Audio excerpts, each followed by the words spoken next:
In one of my recent YouTube documentaries, I considered the controversy around whether or not Abraham Lincoln was a spiritualist, coming to the conclusion that yes, he was.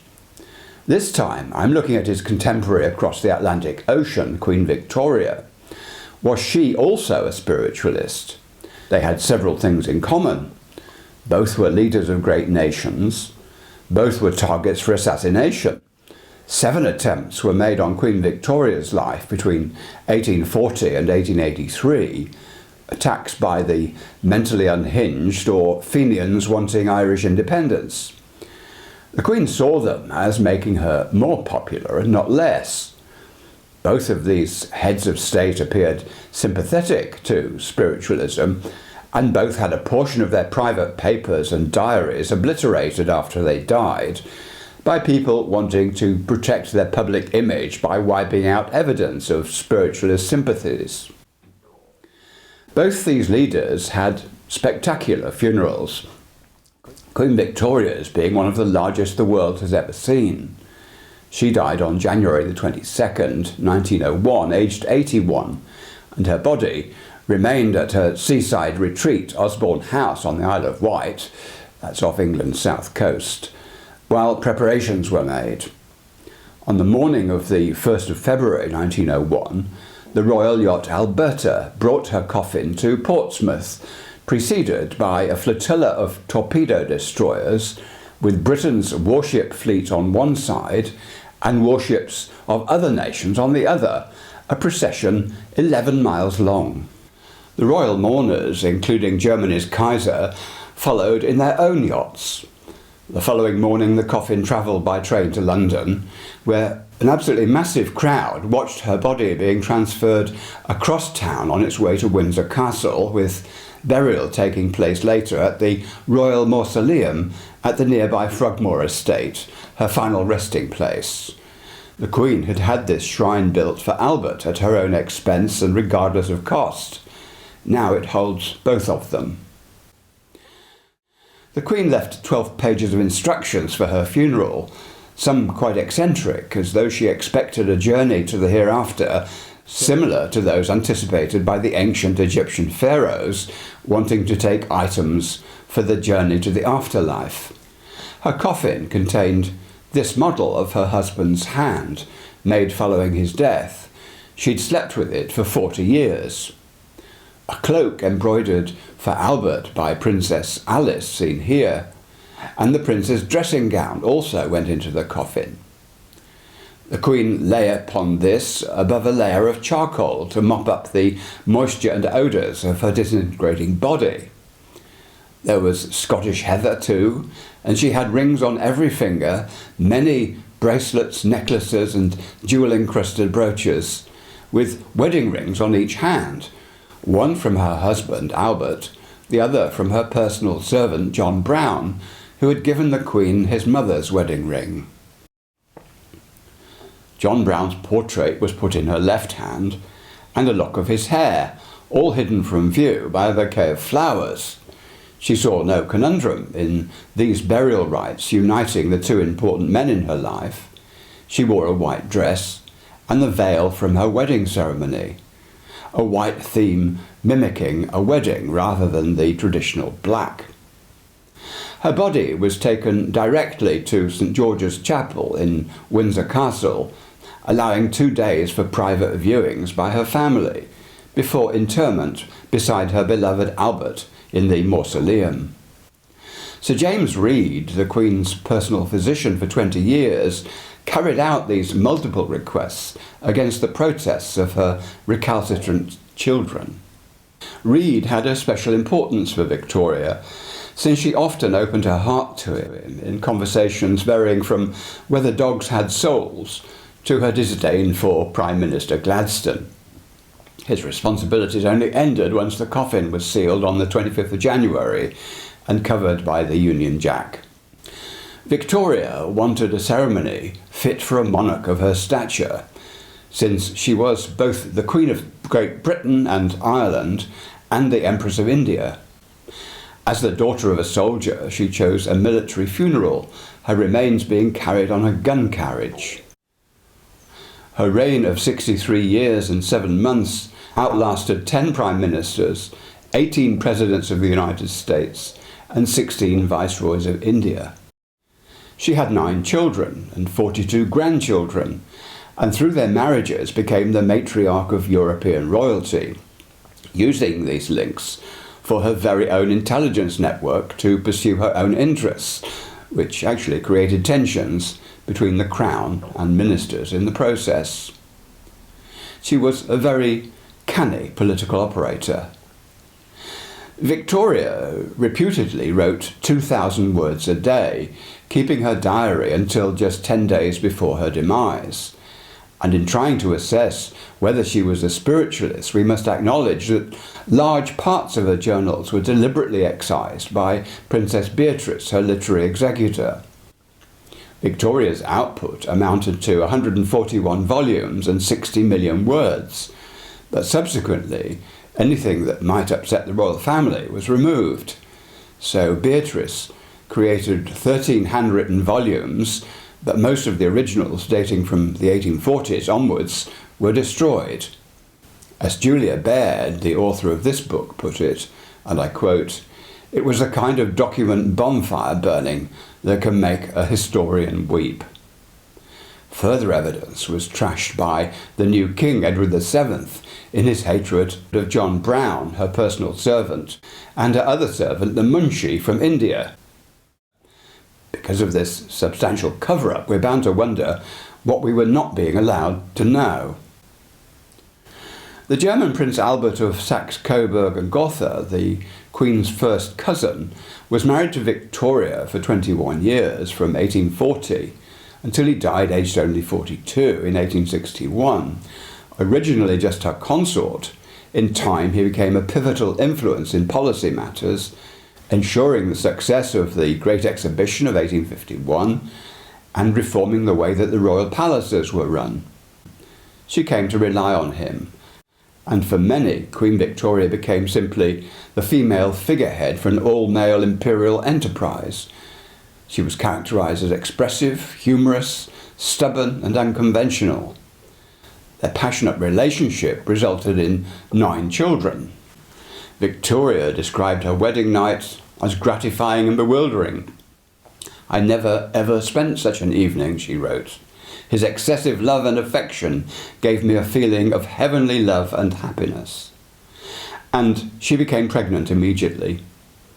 Later, the Queen became godmother to a 10th adopted child, a Nigerian princess of the Yoruba tribe, whose royal parents had been brutally murdered in Africa, and she'd been captured into slavery. But instead she was presented to the Queen as a gift. Sailing to England on the HMS Bonetta, a brig sloop not unlike Darwin's HMS Beagle, the princess was named after the ship itself, bringing her to safety in England. Princess Bonetta died of tuberculosis in 1880, aged 37, being buried in Madeira. Spiritualism began sweeping through Britain in the mid-1800s, and the royal couple could not have been immune from it. It arrived in 1852, when the American medium Mrs. Maria Hayden visited London, offering sittings for a guinea a time or 5 guineas for 10. People from all strata of society were caught up in the fervour, with the Queen and Albert reputedly witnessing seances at Osborne House and Windsor Castle, thus helping seances to become fashionable. At least, that's what the spiritualists allege. But is it true? Given the evidence that's been destroyed, the answer is not a simple one.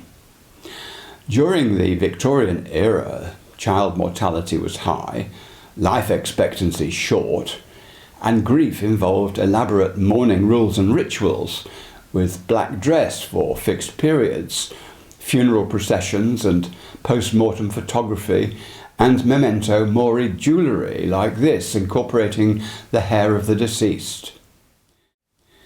The author Raymond Lamont Brown argues that spiritualists were keen to recruit credible names to their movement, and who better than the Queen herself. Tinsley's magazine spread the rumour that Victoria dabbled in the spirit world, while the Spiritual magazine was bold enough to use the headline, "Queen Victoria, a Spiritualist." However, Lamont Brown claims not one shred of evidence exists to prove that Queen Victoria had any interest whatsoever in spiritualism, although some in her circle, such as Lady Walburga Paget, her lady-in-waiting, seen here, clearly did have this interest. Lamont Brown adds none of these matters is reflected in any documents or artefacts in the royal collection at Windsor, so we're bound to suspect that Princess Beatrice had effectively removed all such references. However, Lamont Brown says Beatrice had no access to the Queen's letters to her daughter, the Empress of Germany, yet not one of these hints at any interest in spiritualism or offers any evidence that Victoria tried to get in touch with her deceased husband. And referring to his own death, Prince Albert told Victoria, "We don't know in what state we shall meet again, but that we shall recognise each other and be together in eternity, I am perfectly certain." And following his death, the Queen wrote to the Queen of Prussia, "My only wish is to join him soon. I try to comfort myself by knowing that he's always near me, although invisible." So both Victoria and Albert accepted the possibility of a future spiritual life, but this in itself is insufficient to declare them spiritualists. But here's a piece of rather solid evidence indicating the Queen's interest. She presented this silver watch to Georgiana Elizabeth Eagle after she impressed Her Majesty at Osborne House on the 15th of July 1846. The engraved inscription says, "Presented by Her Majesty to Miss Georgiana Eagle for her meritorious and extraordinary clairvoyance produced at Osborne House, Isle of Wight." Georgiana was only 11 years old at the time, and Victoria's journals indicate that she did indeed present such watches to children. But was this particular case of clairvoyance authentic? Being so young, Georgiana must have been taken to Osborne by her father, none other than the celebrated stage magician George Bernardo Eagle, who called himself the Wizard of the South. We know that Georgiana was his trained regular performer at Bernardo's magic shows, and the author Stephen Butt has also suggested that clairvoyance back then referred less to a mysterious spiritual faculty than indicating an ability to perform physical magician's tricks such as card reading while blindfolded. This was precisely the skill Georgiana had mastered. In addition, there's suspicion about the authenticity of the watch itself, with its engraved spelling error. The name of Osborne House has the final E of Osborne missing, not what the Queen would have expected to allow. Following Georgiana's death in 1911, the watch fell into the hands of the famous spiritualist and newspaper editor W.T. Stead, to whom Georgiana was distantly related. He presented this watch to the remarkable American direct voice physical medium Mrs. Etta Wright of Detroit, who, while in England, had manifested the voice of the deceased Queen Victoria at one of her seances. Following Stead's drowning in the 1912 Titanic disaster, however, Etta Wright presented it to the College of Psychic Studies in London. So does Georgiana's performance support the claim that the Queen was a genuine spiritualist? Well, I don't think there's enough evidence. At this point, here are a few useful dates. Queen Victoria came to the British throne on the 20th of June 1837, aged only 18. She proposed marriage to Prince Albert, as the monarch must do, and not the other way around.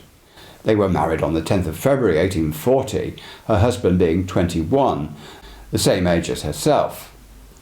Albert died on the 14th of December 1861 of a long-standing gastric condition, together with typhoid fever, and this devastated the Queen. She wore black mourning clothes for the remaining 40 years of her life, which was actually pretty eccentric. And she was plunged into a nervous breakdown lasting 2 years, resulting in her withdrawing from public and political life. As the author J.H. Brennan writes in this book, instead of learning to stand on her own 2 feet to use her undoubted powers of judgment, she continued to behave as if Albert were still alive. When decisions had to be taken, she attempted to guess what Albert would have done and used this as her yardstick. And she exhibited further eccentricity by insisting that servants keep his room exactly as if Albert were still alive, bringing daily to his room his shaving kit and clothes and removing the unused items in the evening. She insisted on a clean nightshirt, fresh flowers, and a jug of hot water laid out every evening. His bedroom became a shrine. By preserving these appearances, though, the Queen seemed to feel that she was keeping his spirit alive. Some commentators allege that she searched the country for the best medium to provide post-mortem contact with her husband. And this brings us to Robert James Lees, a 13-year-old boy who claimed to channel Prince Albert's spirit. Lees was born in this fairly humble house in Leicester. He had little formal education and claimed his first psychic experience to have been at the age of 3. Before he was 12, he'd become a deep trance medium, exhibiting perfect use of English, sounding very cultured and with philosophic views that astounded his listeners. When married, he fathered 16 children, of whom 10 survived, and became a journalist, medium, a preacher, a healer, and a writer, and publishing spiritualist books, including a trilogy, Through the Mists, The Life Elysian, and The Gate of Heaven. Lees says these were dictated to him from the spirit realm, he being only the recorder. He died in 1931, aged 81. The story about Queen Victoria and Robert Lees goes like this. When still 13, although some have suggested it was 18 years old, this lad participated in a family seance which resulted in a message received in trance that he forwarded to the Queen. In it, Albert had used the Queen's secret pet name, known only to her and her late husband. Reputedly, tears welled in her eyes to receive a secret phrase from their courtship days that no one but the couple themselves knew. So she sent courtiers anonymously to investigate this young medium. While in trance, Lees recognised who they were and used their names, which they'd not actually given. Impressing them with impossible-to-know details about Albert's personal life, Lees was invited into the royal presence at Buckingham Palace, although some say it was Windsor Castle. He went there 9 times to provide sittings. Each time, Victoria was so enthralled that she requested him to become her resident medium. But on the advice of his chief spirit guide, the boy refused. Instead, he informed the Queen that she could continue communicating with her husband through the medium John Brown, Victoria's personal outdoor servant at Balmoral Castle.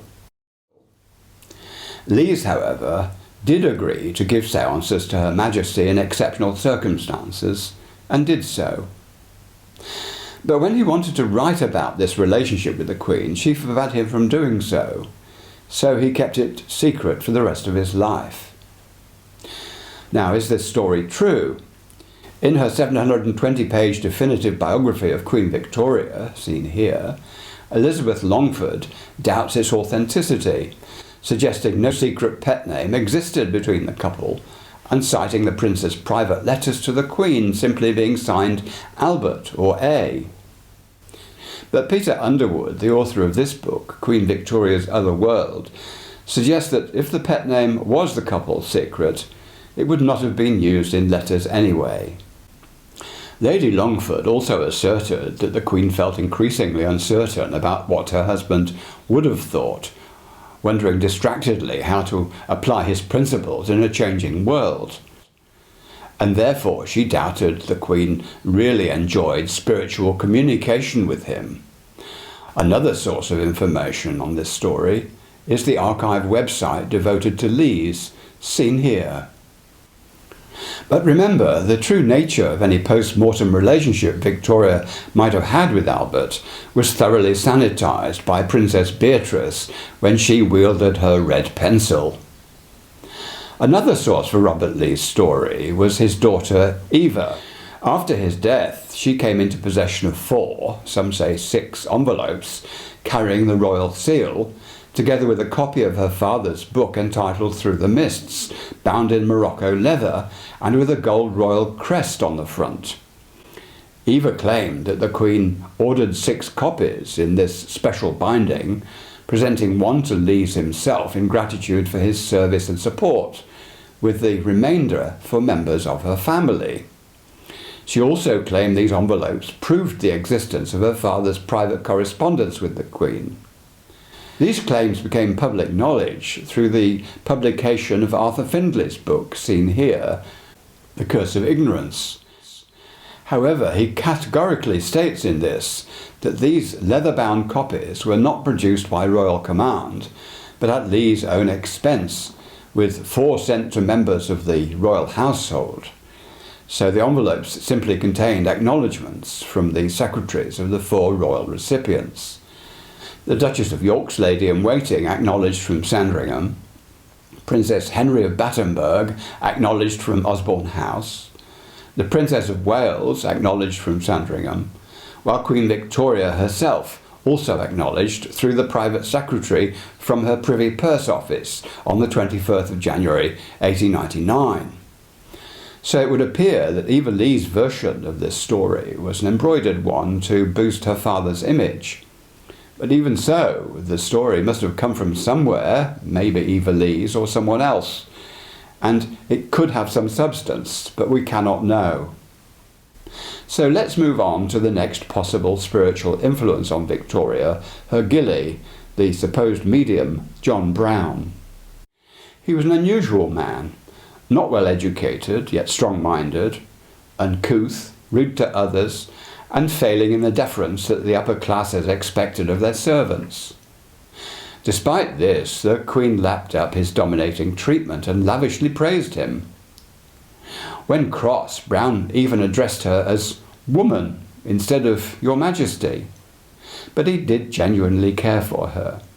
He was strongly disliked in most quarters, possibly owing to jealousy, including among the Queen's own family, with the Prince of Wales entertaining a bitter hatred of him. He removed all traces of his existence from the royal houses just as soon as he became King Edward VII. Nonetheless, John Brown rose in influence with Victoria, becoming a power broker and able to get favours for himself and others. He was neither humble nor bothered that his whisky consumption amounted to alcoholism, and it appeared not to bother Queen Victoria either.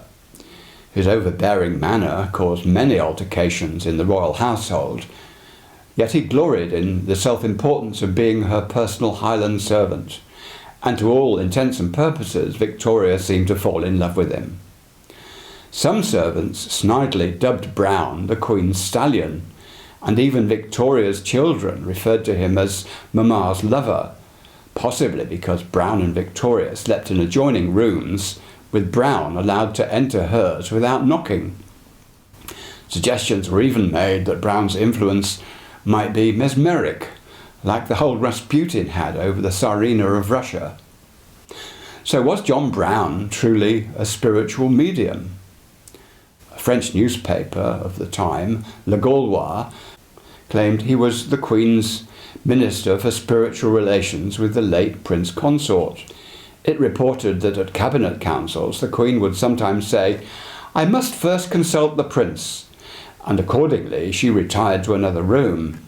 With the aid of John Brown, the Queen made her inquiries with the Prince, the answers being rapped out by the spirit in the usual way.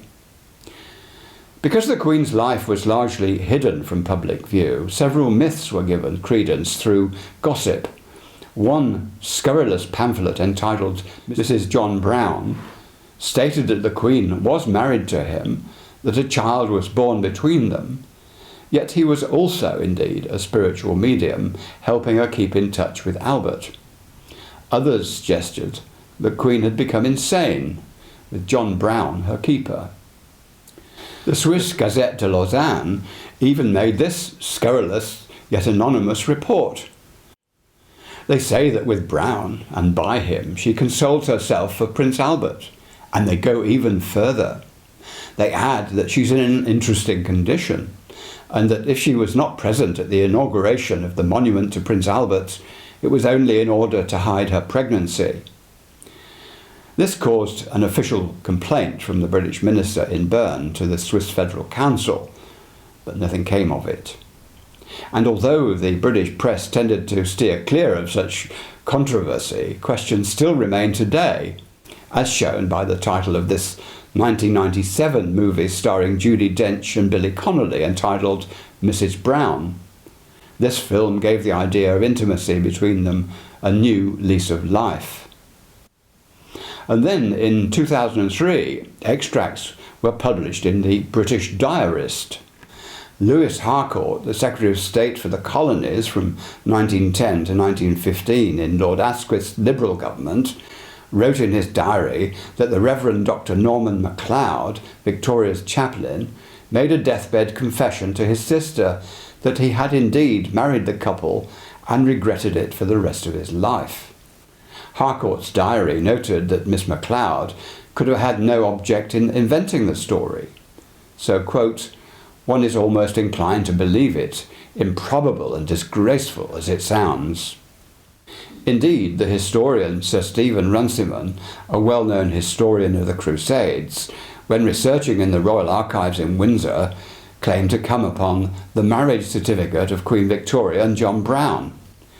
And reputedly, this marriage was even referred to in the private papers of her physician, Dr. Reed. And in February 2012, the Daily Mail even carried the headline, "New evidence shows Queen Victoria married her Scottish groom and bore him a secret daughter who was spirited away to America." There's more gossip available on this topic, but it deflects from our spiritualist focus, with some alleging that it was actually started really by Republican anti-monarchist propaganda.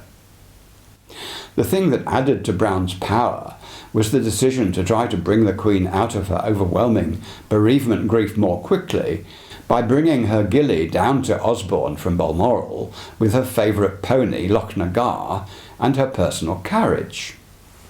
As a result of this, Brown became her constant, close and increasingly controversial companion for over 30 years. The author J.H. Brennan, in this book, Whisperers, believed that Brown was indeed the Queen's medium.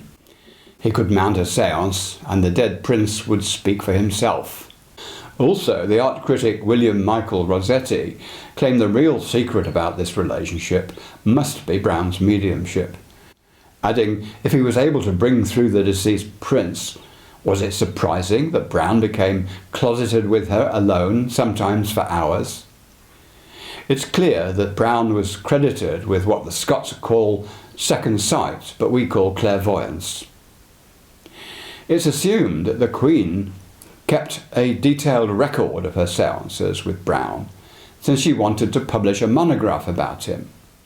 But her proposal was thwarted by her private secretary, Sir Henry Ponsonby, and the then Dean of Windsor, Dr. Randall Davidson, who was so disturbed by the prospect of such publicity that he threatened to resign. Rather than risk scandal, Victoria abandoned the idea, and this monograph, if it was ever completed, just disappeared. Later, Ponsonby got hold of Brown's private diaries, and he destroyed them. But the cover-up was not as thorough as it might have been. Now, I've not found the source of this report, but years later, King George VI, who had a problem with stammering, came across a detailed record of a John Brown séance. He mentioned it to his speech therapist Lionel Logue, indicating that he'd read it with great interest, but its whereabouts are now unknown. Goodness knows how it escaped the cull. However, the tale leaked out through the journalist and spiritualist Hannon Swaffer, but even so, historians and biographers have shown little interest. Indeed, Brennan thought that the Queen's courtiers feared rumours of séances could lead to speculation that the Queen had lost her Christian faith and was possibly even losing her sanity. Since she was head of the Church of England, this was surely important. When John Brown died on the 27th of March 1883, Victoria wrote, "He was the best, truest heart that ever beat. And in a letter to the poet Alfred Tennyson regarding a verse appropriate for Brown's tombstone, Victoria reported, "He had no thought but for me, my welfare, my comfort, my safety, my happiness. Discreet to the highest degree, speaking the truth fearlessly. The comfort of my daily life is gone. The void is terrible, the loss is irreparable." So it's clear, while Prince Albert was the greatest love of her life, John Brown was the second greatest. Victoria had regarded Brown as her only real friend in the world. Regardless of any sexual intimacy, and it's not proven there was any, Victoria obviously felt comfortable and safe with Brown, while his care for her was above and beyond the duty of a servant and subject. So was John Brown really a medium? What I've summarised here involves a deal of conjecture, and the hard evidence for Brown's mediumship is pretty thin, following the extensive deletions to the Queen's journals. It's true that many of her friends were spiritualists, including the Emperor Napoleon III and his wife, whom she visited in France after they had visited her in England. And we know the Emperor had witnessed the amazing medium Daniel Douglas Hume on several occasions, being very impressed by his phenomena.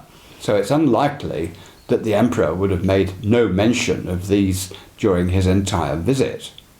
But to my knowledge, Victoria never invited Daniel Douglas Hume to visit her, despite his remaining in London over an extended period of time.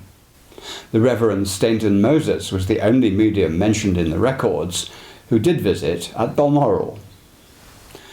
Finally, I must mention another dominating character for the Queen after Brown died, even though he played no part in spiritualism.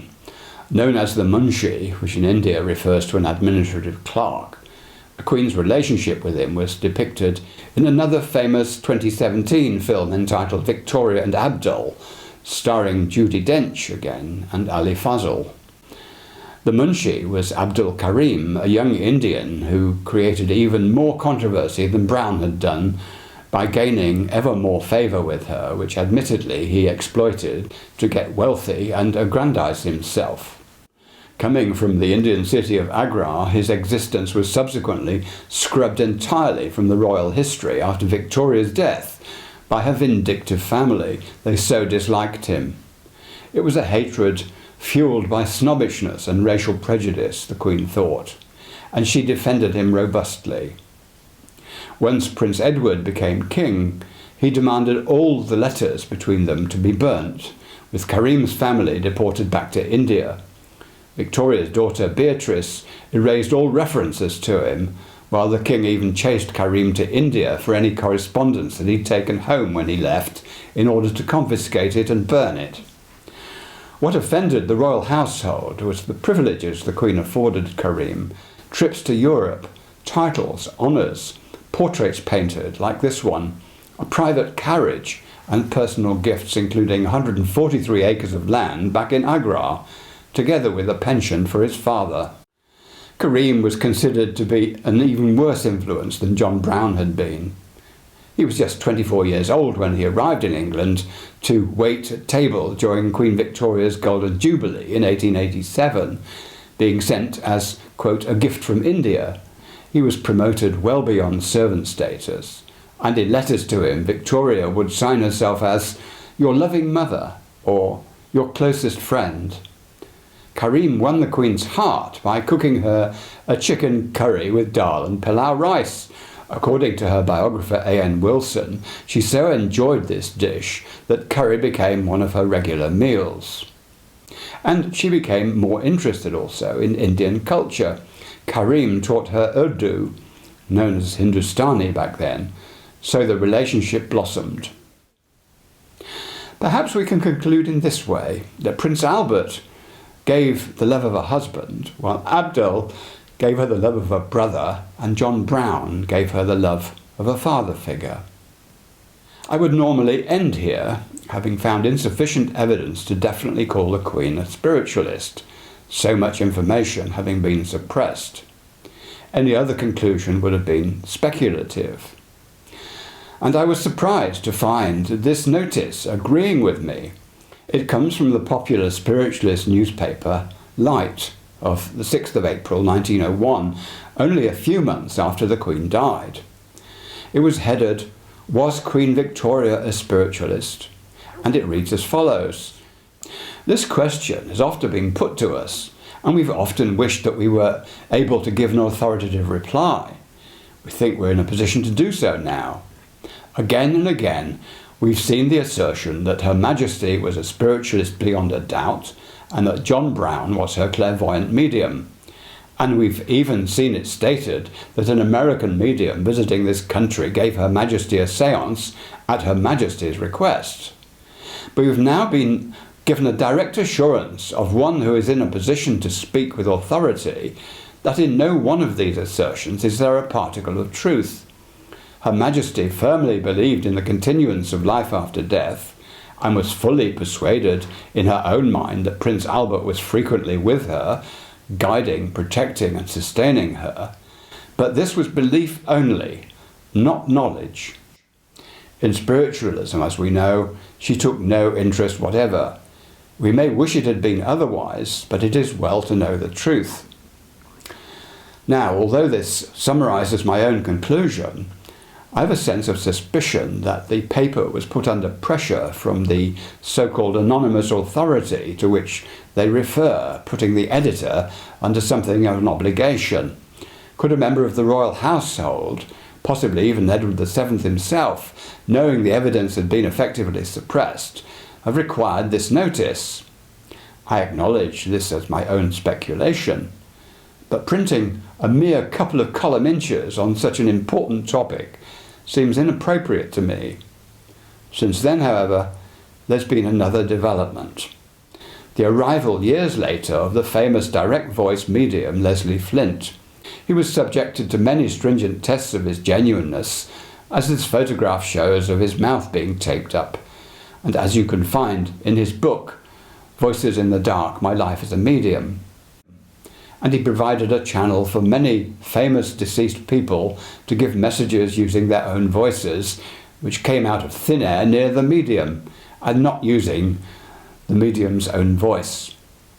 These voices were tape recorded, unfortunately in rather poor quality, but they can be found online at the Leslie Flint Trust. There's also a book reviewing some of these voices entitled Life After Death by Neville Randall, which is an easy read. One of Flint's voices was Victoria herself, and here is a taste of her message. I'm reading it instead of using the recording, since the interviewer and the Queen spoke over each other, making it impossible to edit satisfactorily for length, but it is available online. She says, "I am Victoria, no longer a queen. Many people did not understand the link forged between John and myself, but he was the link between me and my dear Albert, with whom I am now residing in paradise. I could not speak of these things when I was on your side. It would not have been the right thing for me to have done. It would have been misunderstood. I kept religiously, day by day, a diary of all the communications between myself and my dear husband. They all were, after my death, I understand, destroyed." And here she seems to blame Prime Minister Palmerston and others for this. She continues, "I could tell you a great number of things. One day I may be able to come and do so, and one day my dear husband will come and speak to you. We're still very concerned and interested in all the things that transpire in your world." Well, there's more of this in a similar vein, but my point in this is that if this statement is genuinely Victoria speaking, then it makes my own conclusion about her not being a spiritualist completely invalid. Maybe she was a spiritualist after all. Thanks for listening.